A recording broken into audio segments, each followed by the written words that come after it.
Hello friends, welcome to నవలా హృదయం. ఈ వీడియోలో మనం వసంత శిశిరం నావెల్ నెక్స్ట్ పార్ట్ చూడబోతున్నాం. కథలోకి వెళ్ళిపోదాం రండి. హైదరాబాద్ ఫుడ్ ఫెస్టివల్లో పాల్గొంటూ చాలా హడావిడిగా పనులు చేస్తున్నారు అలీ టీం.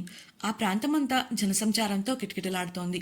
పెద్ద పెద్ద రెస్టారెంట్లకు ధీటుగా రుచికరమైన ఆహార పదార్థాలను కస్టమర్ల జీవచాపల్యాన్ని సంతృప్తిపరిచే విధంగా అలీ రెస్టారెంట్ వారు తయారు చేశారు. దాదాపు 1,00,000 మంది కస్టమర్లు ఉన్న ఆ ఫెస్టివల్లో అలీ టీం ఈవెంట్ పూర్తయ్యేసరికి దాదాపు 20,000 ఆర్డర్లు పూర్తి చేశారు. ఎంత కాదన్నా ఒక్కో ఆర్డర్లోనూ 3 నుంచి 6 ఐటమ్స్ వరకు బిల్లింగ్ చేయబడ్డాయి. అలా చూస్తే అది మంచి రెస్పాన్సే. భోజనం రుచి చూసిన కస్టమర్ల నుండి కూడా సానుకూల స్పందన రాగా చాలామంది సంతృప్తిగా అక్కడి నుంచి వెళ్లారు. రాత్రి 11:30 అవుతుండగా ఫుడ్ అయిపోవడంతో పాటు కస్టమర్లు కూడా వెళ్ళిపోవడంతో పని పూర్తయింది. ఇంత మంచి రెస్పాన్స్ వస్తుందని అలీ టీం కూడా ఊహించలేదు. జనం తాకిడి ఎక్కువ ఉండడంతో అప్పటికే అనుకున్న దానికన్నా డబుల్ ఫుడ్ వండేశారు. పని అంతా అయిపోయాక అందరూ నీరసంగా జోకులు వేసుకుంటూ ఓ చోట వాలిపోయారు. అందరికీ ఆకలి మరియు నిద్ర కావాలనిపిస్తోంది. చూస్తుంటే అక్కడ భోజనం అయిపోయింది. ఏం చెయ్యాలా అని అలీ ఆలోచిస్తుంటే ఒక పెద్ద హాట్ బాక్స్తో అక్కడికి వచ్చింది రేష్మ. ఏంటిది అలీ అడగగా, నేను ముందే అందరి కోసం భోజనం తీసిపెట్టాను. జనం తాకిడి చూస్తే మన వాళ్లకు భోజనం మిగలదు అనిపించింది. ఉదయం నుండి కష్టపడి పనిచేస్తున్న మన వాళ్లకు భోజనం లేకపోతే ఎలా? అందుకే అంటూ ఒక స్టూల్పై బాక్స్ను ఉంచింది. మరొకరు వెళ్ళి ప్లేట్స్ మరియు మంచినీళ్లతో రాగా భోజనాన్ని చూడగానే అందరికీ హుషారొచ్చేసింది. స్టాల్ వెనుక నుండి రేష్మ మరో పెద్ద బాక్స్ కూడా తీసుకొని వచ్చింది. మంచి ఆకలి మీద ఉండటం వల్ల అందరూ భోజనం వడ్డించుకొని తృప్తిగా తినడం మొదలుపెట్టారు. రేష్మ చేసిన ఈ తెలివైన పనికి సంతోషించాడు అలీ. బిజినెస్ పెంచడంతో పాటు అందులో మనకు సాయం చేసే మనవాళ్లు బాగోగులను చూసుకోవాలన్న ఆమె ఆలోచనకు ఆమెను చూసి మురిసిపోతుండగా భోజనం ప్లేట్ను అతనికి నవ్వుతూ అందించింది రేష్మ.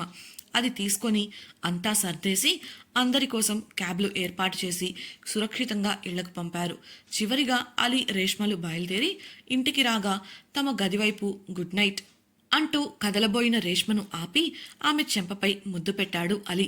రేష్మ ఆశ్చర్యంగానూ సిగ్గుగా చూస్తుంటే, థ్యాంక్ యూ, నా రెస్పాన్సిబిలిటీస్ను పంచుకుంటూ నాకు తోడుగా ఉంటున్నావు. నాకు చాలా ఆనందంగా ఉంది.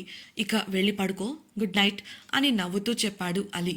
ఇక ఆమె తన గదికి వెళ్ళగా అతడు కూడా గదికి వెళ్ళి ఫ్రెష్ అయ్యి అలసట కారణంగా త్వరగానే నిద్రలోకి జారుకున్నాడు. Farm house. ఉదయాన్నే లేచి బయటకు వెళ్లబోయిన శిశిరకు ఎదురుపడిన వసంత్ బ్రేక్ఫాస్ట్ అందించాడు. ఆమె మరియు ఉమా అతడిని ఆశ్చర్యంగా చూస్తుంటే తాను వచ్చి కేవలం అర్ధగంట మాత్రమే అవుతుందని చెప్పాడు. క్యారేజ్ తీసుకొని ఇంట్లోకి వెళ్లబోతున్న శిశిరను ఆపి, పరీక్ష అయిపోగానే త్వరగా వచ్చాయి, మనం బయలుదేరాలి అని వసంత్ చెప్పగా వెళ్ళాలి అనగానే ముఖం చిన్నబుచ్చుకుంది శిశిర. ఇక్కడి నుంచి నువ్వు తీసుకెళ్లాల్సినవి ఏవైనా ఉంటే ప్యాక్ చేసి పెట్టుకో, లంచ్ కూడా బయట చేసేద్దాం, ఆలస్యం చేయొద్దు అనడంతో ఆమె ముఖం ఇంకా నిరాశపడిపోయింది. వసంత్ పైకి వెళ్ళిపోగా నీరసంగా ముఖం పెట్టుకొని లోనికి వచ్చిన శిశిరను విషయం అడిగి తెలుసుకుంది ఉమ. శిశిర విషయం చెప్పగా, నీకు ఈ విషయంలో ముందే నేను చెప్పాల్సింది చెప్పాను శిశిర. ఇక ఆయనతోనే నీ జీవితం, ఆయన ఉండే చోటే నీ నివాసం. ఏ కొట్టేవాడో తిట్టేవాడో అయితే సమస్య, కానీ ఇంత ప్రేమగా చూసుకుంటున్నప్పుడు ఇబ్బంది ఏంటి? బుద్ధిగా కావాల్సినవి చూసుకో, త్వరగా కానీ, మళ్ళీ ఎగ్జామ్కి ఆలస్యం అయితే ఇబ్బంది పడాలి అంటూ హడావిడి చేయడంతో శిశిర పరధ్యానంగానే బ్యాగ్ సర్దుకొని పక్కన పెట్టేసింది. స్నానం చేసి వచ్చి సిద్ధమై చివరిగా ఓసారి రివైజ్ చేసే పనిలో పడ్డారు ఇద్దరు. టైం చూసిన శిశిర బ్యాగ్ తీసుకుంటూ, పదవుమా, ఇంకా లేట్ అయితే కష్టం అనగానే శిశిరతో కలిసి బయటకు వచ్చింది ఉమ. అప్పటికే వసంత్ కార్ తీస్తూ కనిపించగా వారిని చూడగానే వాచ్లో టైం చూశాడు. రమ్మంటూ శిశిరను పిలవగా ఆమె, మేం నడుచుకుంటూ వెళ్ళిపోతాం, పర్లేదు అని చెప్పింది. లేట్ అవుతుంది కదా, త్వరగా ఎక్కండి కాస్త గంభీరంగా చెప్పడంతో ఉమ వెనుక సీట్లో కూర్చుంటూ, వాదించే టైం లేదు శిశిర, త్వరగా ఎక్కు అంది విసుగ్గా. డియర్ ఫ్రెండ్స్, నాదొక చిన్న రిక్వెస్ట్. మీరు చేసే చిన్న లైక్ మరియు కమెంట్ నాకు కొండంత ప్రోత్సాహాన్ని ఇచ్చి మరిన్ని ఇంట్రెస్టింగ్ నావెల్స్ ని అందించేలా సపోర్ట్ ఇస్తుంది. అలాగే ఛానల్ సబ్స్క్రైబ్ చేయడం మరవకండి ప్లీజ్.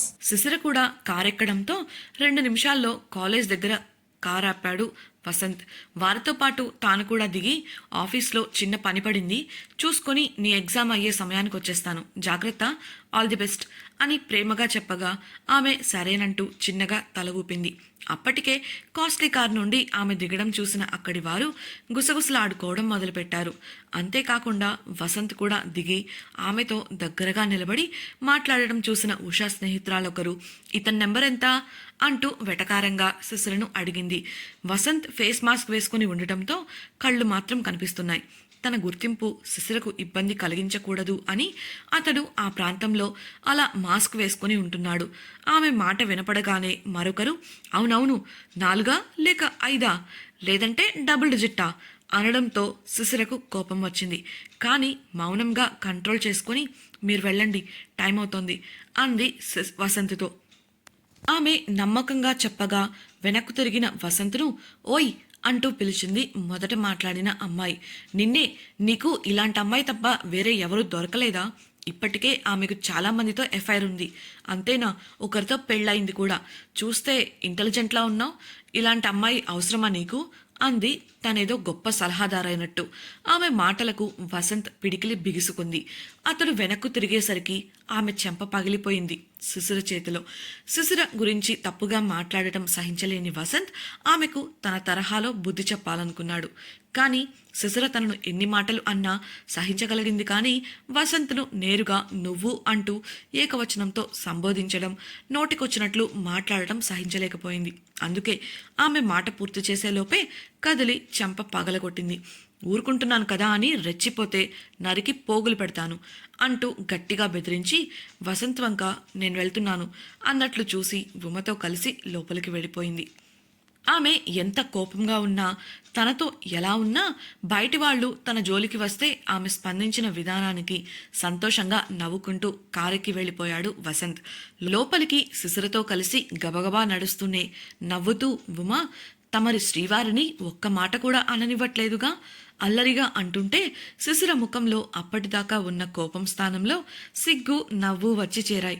ఏమోనే, అతన్ని అలా అంటుంటే కోపం వచ్చింది. అంతేకాదు, ఒకవేళ ఆయన కానీ ముసుగు తీసి ఆయన గుర్తింపును బయట పెడితే ఇంకేమన్నా ఉందా? ఆయన పరపతి వాడి ఏకంగా క్యాంపస్లోనే సెక్యూరిటీ ఏర్పాటు చేసినా చేస్తారని భయం అంది శిశిర. నీ భయం అది, నా భయం వేరు అన్న ఉమవంక శిశిర ఆశ్చర్యంగా చూస్తుంటే మీ ఆయన గ్లామర్కి కుళ్ళుకొని నీ అదృష్టానికి అసూయపడి ఎక్కడ అందరూ వచ్చి నీ మీద పడతారు అని ఉమ అనగానే అది నిజమేలే, అందుకే నేను ఆయన భార్యను అనేది బయటకు రాకపోవడమే మంచిది అంది శిశిర.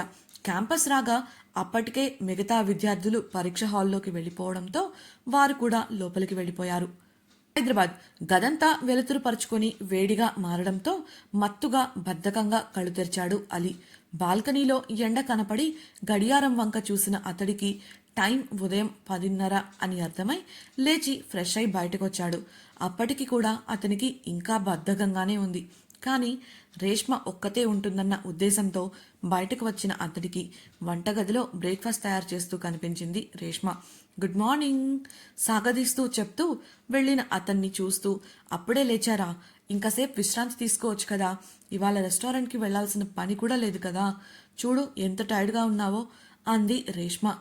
ఆమెను వెనుకగా నిద్రముఖంతోనే హత్తుకొని నేనే కాదు నువ్వు కూడా టైర్డ్గానే ఉన్నావు, ఎందుకు అప్పుడే లేచావు అని అలీ ప్రశ్నించగా నేను లేచి జస్ట్ 1 అవరే అవుతుంది, పని మనిషిని రావద్దని చెప్పాను కదా, మళ్ళీ నువ్వు లేస్తే కాఫీ ఇవ్వాలన్నా బ్రేక్ఫాస్ట్ తినాలన్నా ఎవరూ ఉండరని అంటూ కాఫీ కప్ చేతికిచ్చింది.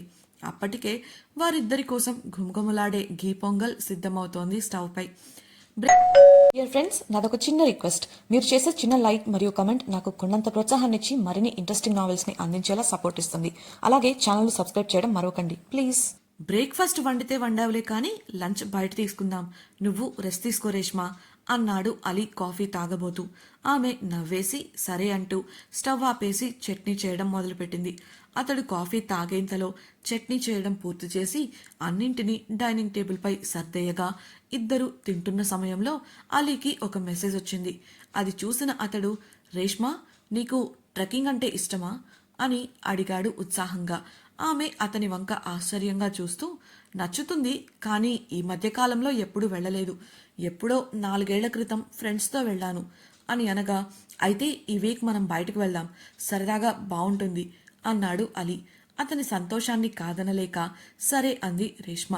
హే, ఇవాళ కుదిరితే లంచ్ తర్వాత ఇంట్లోనే మూవీ చూద్దామా అని అడిగిన అలీకి అలాగే అంటూ బదులిచ్చింది రేష్మ.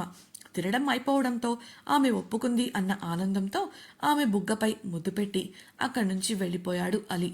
అతన్ని అలా చూసి నవ్వుకుంటూ తింటోంది రేష్మ. కాలేజ్లో ఎగ్జామ్ పూర్తి చేసుకుని ఉమా శిశిర ఫామ్ హౌస్కు చేరేసరికి లగేజ్ కార్లో పెడుతూ కనిపించాడు వసంత్. అప్పటికి మధు, వీణలు ఇంకా కాలేజ్లోనే మిగతా స్టూడెంట్స్తో బాతాకానీలో బిజీగా ఉన్నారు. శిశిర అతన్ని చూడగానే ముఖం మార్చేసి విసురుగా లోపలికి వెళ్ళబోయింది. ఆమెకు వసంత్తో ప్రేమ నివాసంకి వెళ్లడం అస్సలిష్టం లేదు. వెళుతున్న ఆమె చేయి పట్టుకొని వెళ్ళి నీ లగేజ్ తీసుకురా, త్వరగా బయలుదేరాలి అన్నాడు వసంత్. నేను రాను, మీరు వెళ్ళిపోండి చిరాగ్గా చెప్పి చెయ్యి విడిపించుకొని లోపలికి వెళ్ళిపోయింది శిశిర.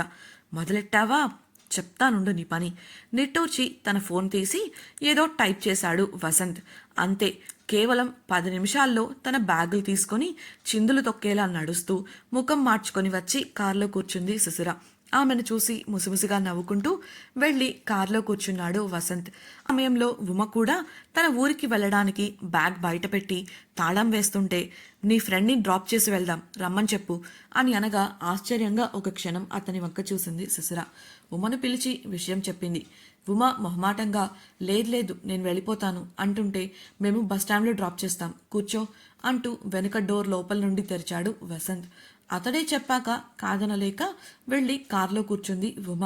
కార్ స్టార్ట్ అవ్వగా బస్టాండ్ వైపు కాకుండా వేరే రూట్లో వెళ్లడం గమనించి ఇద్దరూ ఒకేసారి బస్టాండ్ అటువైపు అంటూ అరిచారు. వాళ్ల సౌండ్కు చెవులు గుయ్యమనడంతో ఒక చేత్తో చెవిరుద్దుకుంటూ వాళ్లని చూశాడు వసంత్. శిశిర ఉమలను ఒకసారి చూసి శిశిరతో నీ ఫ్రెండ్ని తినకుండానే బస్ ఎక్కిస్తావా, మనం లంచ్ చేయాలి కాబట్టి మనతో వస్తుంది అనగానే అతని ఉద్దేశం అర్థమై ఊరటగా ఒకరి ముఖాలొకరు చూసుకున్నారు. మంచి రెస్టారెంట్ దగ్గర ఆగి ముగ్గురు చక్కగా తినేసి ఉమను బస్టాండ్లో బస్ ఎక్కించారు. శిశిర ఉమకు జాగ్రత్తలు చెప్తుంటే వసంత్ ఉమ కోసం కొన్ని స్నాక్స్ అలానే వాటర్ తెచ్చిచ్చాడు. థ్యాంక్స్ వాసు గారు, బాయ్ శిశిర అంటూ బస్ కదలడంతో వెళ్ళిపోయింది ఉమ. శిశిర వసంత్లు తిరిగి కార్లో తమ ప్రయాణం కొనసాగించగా గంటలో సిటీ అవుట్స్కట్స్ చేరుకుంది కార్. వసంత్ను శిశిర కొరకొరా చూస్తుంటే వసంత్ ఆమె చూపుకు కారణం తెలిసి వస్తున్న నవ్వును ఆపుకుంటున్నాడు. అతను నవ్వు ఆపుకుంటున్నాడని తెలిసి కోపం పట్టలేక అతని భుజంపై పిడికిళ్లతో బాధేసింది శిశిర. ఇంతకీ ఆమె కోపానికి కారణమేంటి? వసంత్కు రానని చెప్పిన శిశిర మళ్ళీ ఎందుకు నిర్ణయం మార్చుకుంది? శిశిర కోపం ఎప్పటికి తీరుతుంది? అలీ రేష్మల ట్రెక్కింగ్ ప్లాన్ వర్కౌట్ అవుతుందా? అక్కడ వారు ఎలాంటి పరిస్థితులను ఎదుర్కోబోతున్నారు తెలుసుకోవాలనుకుంటున్నారా? అయితే ఛానల్ను సబ్స్క్రైబ్ చేసి వసంత శిశిరం రాబోయే ఎపిసోడ్స్ని తప్పకుండా వినేయండి. మీకు ఈ వీడియో నచ్చినట్లయితే లైక్ చేసి మీ సన్నిహితులకు షేర్ చేయండి. మీ అభిప్రాయాలను మాతో పంచుకోవడం కోసం కామెంట్ సెక్షన్లో తెలియజేయగలరు. ఇట్లు మీ నవలా హృదయం team. Thank you for listening.